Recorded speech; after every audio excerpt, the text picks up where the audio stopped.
हल्का और नरम मिजाज हुआ तो मजीद सिफारिशात आएंगी, और बहुत सख्तगीर हुआ तो फिर अच्छा नहीं होगा। जेल के 3,000 कैदियों में कल्चर स्प्रे नाम से मारूफ था। डिप्टी कल्चर वहां तवील अरसे से तैनात था।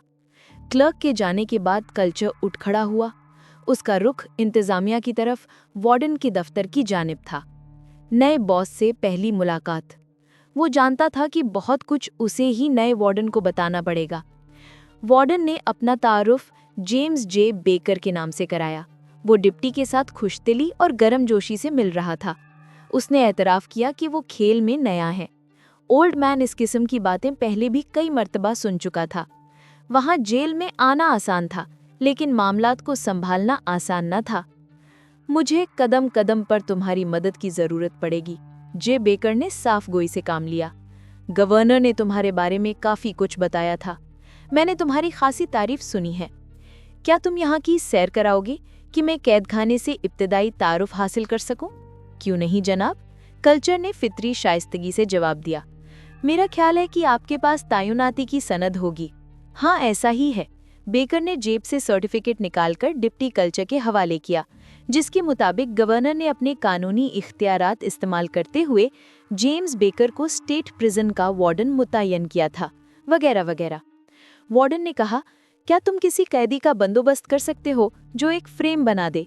मैं चाहूंगा कि सर्टिफिकेट को फ्रेम में महफूज करके दीवार पर आवेजा कर दूं। क्यों नहीं, मुझे खुशी होगी। क्या हम अभी शुरू करें? मतलब आप जेल देखना चाहेंगे? हाँ, मेरा ख्याल है कि एक चक्कर लगाया जाए, बेकर ने अंदिया दिया। वो एक बड़ी जेल थी।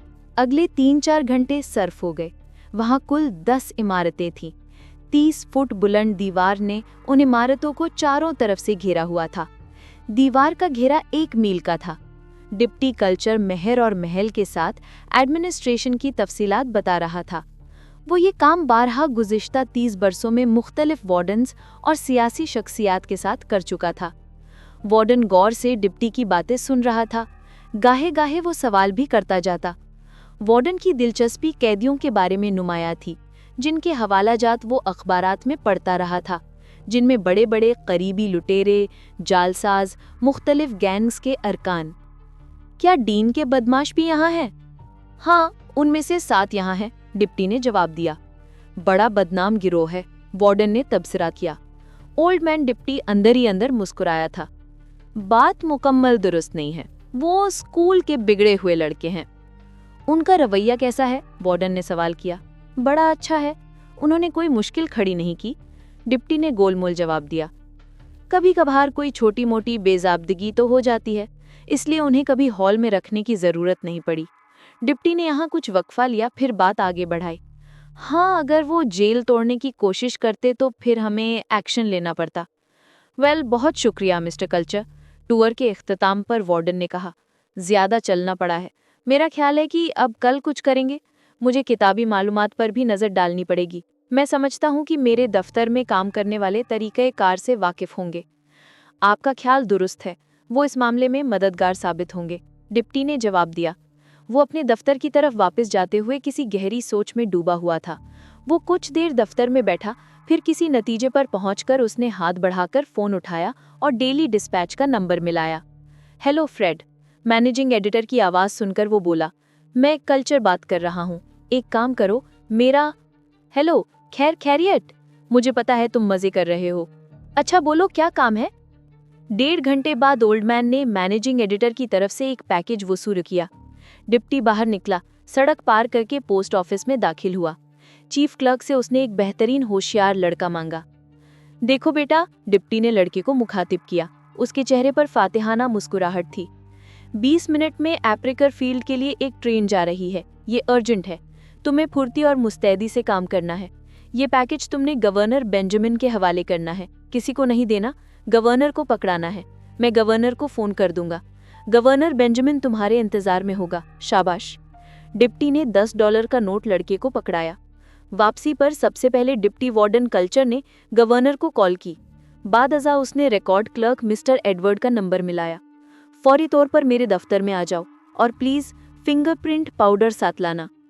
चंद मिनट बाद एडवर्ड दफ्तर में मौजूद था। वो कागज़ की शीट को घूर रहा था जो ओल्ड मैन ने उसे पकड़ाई थी। वो 23 बरस से डिप्टी कल्चर के साथ था और सिर्फ चंद बार डिप्टी ने एडवर्ड से गैर मुतवक्का दरख्वास्त करके उसे हैरान किया था, लेकिन इस बार वो दंग रह गया। अजीब, बहुत ही अजीब, उसने खुद से सरगोशी की। उसकी आंखें चौड़ी हो गई थी। सर, आपका मतलब? हाँ, मेरा मतलब तुम समझ रहे हो।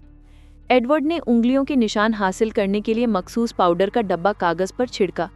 10-12 उंगलियों के निशान बाआसानी जाहिर हो गए। शनाख्त कर सकते हो? डिप्टी ने सवाल किया। एडवर्ड ने जेब से पॉइंटर और पावरफुल मैग्नीफाइंग ग्लास निकाला। दोनों चीजें एडवर्ड के लिए ऐसे ही लाजिम थी जैसे उसके दोनों हाथ और दोनों आंखें थी। कमरे में खामोशी थी। एक एक करके वो हर निशान को अदसे के ऊपर से जांच रहा था। Check and recheck. Old man तहम्मुल और खामोशी का मुजाहिरा कर रहा था। आखिरकार एडवर्ड ने कमर सीधी की। 5 निशानात एक हाथ के हैं, गालिबन वो हाथ जिसने कागज को पकड़ा था।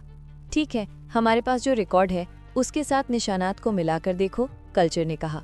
रिकॉर्ड क्लर्क वहां से चला गया। कुछ देर बाद वापस आया। हमारी फाइल्स में कुछ नहीं है। All right. ओल्ड मैन ने एक बार फिर फोन उठाया।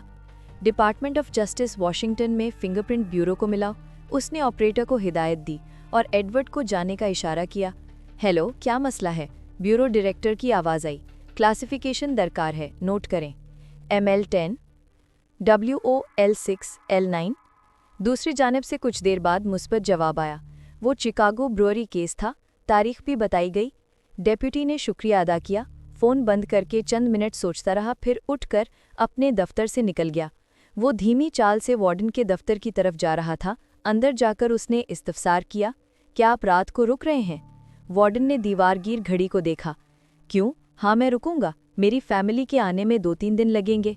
दरअसल आज मौका मिला है, अकेला रह गया था, सोचा थिएटर चला जाऊं, लेकिन अगर आप कहेंगे तो रुक जाऊंगा, कल्चर ने कहा। बिल्कुल, तुम ज़रूर जाओ। अगर मुझे तुम्हारी ज़रूरत पड़ी भी तो सुबह बात कर लूंगा, वार्डन ने मुस्कुराकर जवाब दिया। वो दिसंबर की सर्द रात थी। ओल्ड मैन जेल से निकलकर दीवार से फासला रखकर दूर कोने तक गया। अचानक उसका इरादा बदल गया। वो घूमकर कैद खाने के जुनूब में एंट्री पॉइंट पर आया। दिमाग कहीं और था। अचानक एक तेज आवाज़ ने उसे चौंका दिया। कहाँ जा रहे हो? वो पलटा और गन का सामना किया। पेट्रोलिंग करने वाला गार्ड उसे देखकर बौखला गया। I am sorry sir. कोई बात नहीं। मेडिसिन, किसी को मेरे बारे में ना बताना। ऊपर टावर पर कौन है? Frederick sir. उसे कहो कि गेट खोले। फ्रेडरिक ऊपर से झांक रहा था। मेडिसिन ने उसे मखसूस इशारा किया। फ्रेडरिक ने ऊपर से रोशनी डाली। गालिबन उसने भी डेप्यूटी वार्डन को देख लिया था। फौरन ही इलेक्ट्रिकल गेट ने हरकत का आगाज किया। अगले मिनट में डेप्यूटी वापस अंदर था। वो तेज कदमी के साथ नीम तारीक यार्ड से होता हुआ मेन कॉरिडोर के सिरे तक गया, जहां से कैदी दाखिल होकर उस हॉल तक जाते थे जिसमें इज्तिमाई खाना होता था। कॉरिडोर के सिरे पर गार्ड एल्फ्रेड ड्यूटी पर था। वो डेप्यूटी वार्डन को देखकर गड़बड़ा गया। मैं समझा था कि आप कुछ देर पहले बाहर चले गए थे। हाँ, ऐसा ही था, ओल्ड मैन ने आहिस्ता से कहा। Henry, Martin, shell, Crispin, Andrew और रॉजर को लेकर चीफ क्लर्क के ऑफिस में पहुंचो। ज्यादा वक्त नहीं लेना। ये कहकर वो तेजी से हॉल में ओब्रायन तक पहुंचा। ओब्रायन ने भी एल्फ्रेड की तरह रिवायती हैरानी पेश की थी। सर, कुछ गड़बड़ है? यकीन से नहीं कह सकता, च्युइंगम मिलेगी क्या? गार्ड ने कैबिनेट में से च्युइंगम उसके हाथ पर रख दी। कल्चर ने उनमें से कोई मुंह में नहीं डाली, बल्कि जेब में महफूज कर ली। वार्डन की कार मौजूद है? Yes sir. ख्याल रखना, किसी को खबर ना हो कि मैं वापस आ गया हूँ। Okay sir. ओल्ड मैन ने चीफ क्लर्क के दफ्तर का रुख किया। वहाँ एल्फ्रेड और 6 गार्ड्स उसके मुंतजिर थे। एल्फ्रेड से मुखातिब हुआ। एक एक करके टेलीपोर्ट के करीब दीवार के कोने पर पहुंचो। मैं पहले जाता हूँ, वहीं मिलूंगा। सर, 1 मिनट, एल्फ्रेड ने अचानक कहा। मैं भूल गया था, किसी ने स्प्रिंगफील्ड से आपके लिए मुख्तसर पैगाम भेजा है। कॉल करके कहा है कि आपको बताया जाए कि जवाब नहीं में है। Okay, thanks. डेप्यूटी आगे बढ़ गया। डेप्यूटी वार्डन अपनी गलत बात पर कायम था और उसे लग रहा था कि प्रॉब्लम सिर्फ निशानात के तरीके को समझकर हल करनी थी, नहीं तो और कुछ फर्क नहीं पड़ेगा। लेकिन जैसे क्लर्क ने बताया था कि सब कुछ नहीं में है, मिस न्यूस्टन, आप सोचकर भी ठीक से अंदाज़ा नहीं लगा सकती कि ये तहवील में 7 गैंगस्टर्स कहाँ से आ गए। ठीक है, मैं बाद में पता कर लूँगी। वार्डन डिनर ऑफिस में पहुंचा था। खाने से निपटकर वो फर्स्ट नाइट वॉच में कैप्टन केनेरी से मिला। अपना तारुफ कराया, फिर एक फहरिस्त कैप्टन के हवाले की। फहरिस्त में कैदियों के 25 नाम दर्ज थे। इन सब को मेरे पास लाओ, वार्डन ने कहा। मैं उनसे बात करना चाहता हूँ। कैप्टन ने फहरिस्त पढ़ी और हैरान रह गया। सर उठाकर हिचकिचाते हुए उसने कहा, माफ़ कीजिए सर, ये बदनाम तरीन गैंगस्टर्स के अरकान हैं। 4 का ताल्लुक स्पाइडर से है, 7 डीन ली से ताल्लुक रखते हैं, 6 अरकान। मुझे मालूम है, वार्डन ने कताए कलाम की। उसने कहा, यही वजह है कि मैं उन्हें खबरदार करना चाहता हूं कि मैं यहाँ आ गया हूं। अगर उन्होंने कोई शरारत की तो बुरा हश्र करूंगा। Very well sir. 25 मिनट बाद मज़कूरा कैदी वार्डन के दफ्तर के बाहर बेंचेस पर बैठे थे। वार्डन ने बारी बारी सबका इंटरव्यू किया। कैप्टन कैनेरी चौकस होने के बावजूद नर्वस था। उसने एक गार्ड और साथ मिला लिया था जो फारिगुशदा कैदियों को बारी बारी वार्डन के हवाले कर रहा था। आखिर में सिर्फ डीन ली के 7 अरकान वहां रह गए। वार्डन ने एक से बात की और उसे कैप्टन के हवाले किया। कैप्टन साथ ही गार्ड की तरफ मुड़ा था कि पीछे से आवाज़ आई, तुम कहाँ जा रहे हो? कैप्टन पलटा और गन का सामना किया। वार्डन की गन डीन ली के हाथ में थी। वार्डन की दूसरी गन गिरोह के दूसरे मेंबर के हाथ में थी। वार्डन के हाथ सर के ऊपर हवा में थे। एक ने वार्डन को कवर किया और दूसरे ने दोनों गार्ड्स को। एडी ने दूसरे गार्ड को वापस आने का इशारा किया। उसके साथ गिरोह का तीसरा रुकन था जिसने गार्ड की गन पर कब्जा किया। बेड़ियों की वजह से वो कदमों के जरिए तेजी रखने से कासिर थे। तुम सबकी बेड़ियां खोल दो। डीन ली ने गन वार्डन के सीने पर रख दी। वार्डन बेबस व हैरान नजर आ रहा था। कैप्टन दिल ही दिल में वार्डन को कोस रहा था। मिनटों में डीन गैंग के 7 मेंबर्स पूरी तरह आज़ाद थे। वार्डन समेत 2 गार्ड्स उनकी हिरासत में थे। डीन गैंग ने दोनों गार्ड्स को बांधकर एक तरफ डाल दिया, रुमाल उनके मुंह में ठूस दिए। असलहे पर वो कब्जा कर चुके थे। तलाशी लेकर जो चाबी मिली वो भी रख ली। वार्डन की भी तलाशी ली, उसकी कार की चाबी पर कब्जा किया। बाद अज़ां वो वार्डन को लेकर मरकजी कॉरिडोर के हॉल से गुजरे। ओब्रायन का रुख गेट की तरफ था। आवाज़ सुनकर वो तेजी से पलटा, लेकिन वक्त डीन गैंग के साथ था। डीन ली की गन का रुख ओब्रायन की तरफ था। उसने सर उड़ाने की धमकी दी और गेट खोलने का हुक्म दिया। एक गेट और था, फिर उन्होंने निकल जाना था। बैरूनी गेट पर बारमैन को भी मौका ना मिला। उसे गैर मुसल्हा किया गया। फिर एक मेंबर ने बेखबरी में फुर्ती से ओब्रायन के सर पर गन का दस्ता मारकर उसे जमीन बोस कर दिया। हामन हाथ उठाए खड़ा था। डीन ली ने वार्डन की कार की चाबी निकालकर लॉक में डाली और वो भोंगरा गया। लॉक खराब है? उसने वार्डन को घूर कर देखा। नहीं, वार्डन ने जवाब दिया। कोई होशियारी न खेलना। वार्डन ने चाबी उसके हाथ से लेकर कोशिश की और बड़बड़ाने लगा, लॉक के सुराख में कुछ फंसा है। अचानक कार की दूसरी जानब से एक आवाज आई और 2 सर उभरते दिखाई दिए। हाँ, च्युइंगम फंसी है। नहीं नहीं, हथियार डाल दो, पीछे देखो। डीन गैंग ने मुड़कर देखा। 5 गार्ड्स हथियार बदस्त कुछ फासले पर मौजूद थे। 2 कार की दूसरी जानब से गन ताने नमूदार हुए। उनमें एक ओल्ड मैन था। ओब्रायन भी उठ रहा था। डेप्यूटी ने और उसके साथ वाले गार्ड ने एक गन ओब्रायन और एक बारमैन के हवाले की। डीन ली को हिचकिचाते देखकर डेप्यूटी वार्डन कल्चर ने कहा, एडवेंचर की गुंजाइश नहीं है, सबके सब मारे जाओगे। कैदियों को वापस हवाले जिंदान कर दिया गया था। बाकी सब वार्डन के दफ्तर में थे। उनके सरगना ने अचानक मेरी गन निकालकर मुझे बेबस कर दिया था। मैं बेफिक्र हो गया था, मेरा ध्यान बट गया था। शुक्र है तुमने अच्छा काम दिखाया, वार्डन कह रहा था। तुम झूठ बोल रहे हो, कल्चर ने नरमी से कहा। उसका अंदाज खुशगवार था। क्या? मैंने कहा तुम झूठ बोल रहे हो। ये बताओ कि वार्डन कहाँ है? कैसी बातें कर रहे हो? अचानक डेप्यूटी कल्चर ने गन निकाल ली। तासुरात बदल गए। ऐसे नहीं मानोगे। कहाँ रखा है उसे? तुम किसकी बात कर रहे हो? कहाँ? वार्डन के साथ क्या किया था? कहाँ है वो? दोबारा नहीं पूछूंगा, शूट कर दूंगा। 3 तक गिनूंगा। डेप्यूटी बिल्कुल बदल गया था। चेहरे पर वहशत थी। 1, माय गॉड मत करो, बताता हूँ। वो ठीक है, उसे बांधकर मोर्गन रोड के एक घर में रखा गया है, यहाँ से 10 मील दूर। मैं तुम्हें वहां ले जाऊंगा। वार्डन ने हथियार डाल दिए। तुम्हें कब्र क्यों का शक हुआ? गवर्नर ने ओल्ड मैन से इस्तेफसार किया। डेप्यूटी ने कहानी अगरचे सना दी थी। सर, कई नुकात थे, डेप्यूटी ने जवाब दिया। पहली बात यह कि जाली वार्डन डीनली के मेंबर्स के लिए बदमाशों गुंडों का लफ्ज़ इस्तेमाल कर रहा था।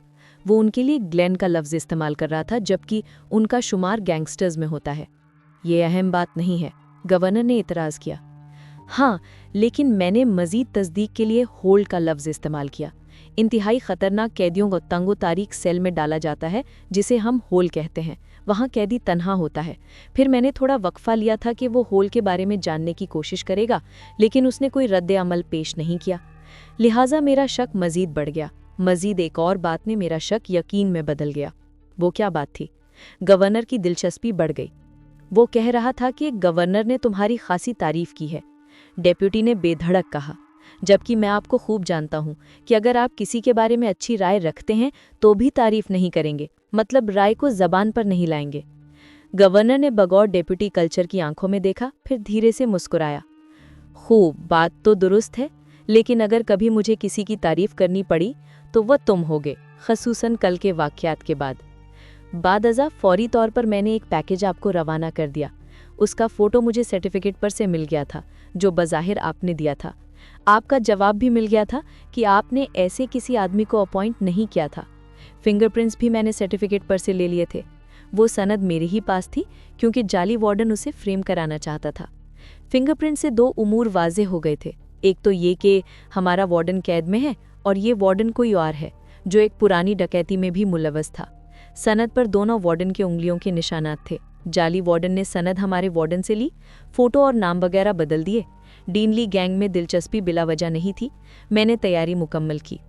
आखिर में मुझे वार्डन की कार से 6 रिवॉल्वर और एक मशीन गन भी मिली। वो कार के साथ ही वहां से निकलते। मैंने अपने आदमियों को कार के आसपास घात में लगा दिया। बाकी कहानी मैं सुना चुका हूँ। क्या वो भी गैंग का हिस्सा था? गवर्नर ने सवाल किया। हाँ, दूसरे चंद उमूर से इसलिए वाकिफ था कि माजी में कैद काट चुका था। कुछ देर गवर्नर खामोश रहा, बाखिर गोया हुआ। कल्चर, शायद तुम नहीं जानते कि तुम वो आदमी हो जिसको मुझे वार्डन तैनात करना चाहिए था, लेकिन यहाँ की सियासत ने उलझाया हुआ है। समझता हूँ जनाब। क्या आप वाकई मेरी तारीफ कर रहे हैं? दोनों मुस्कुराने लगे।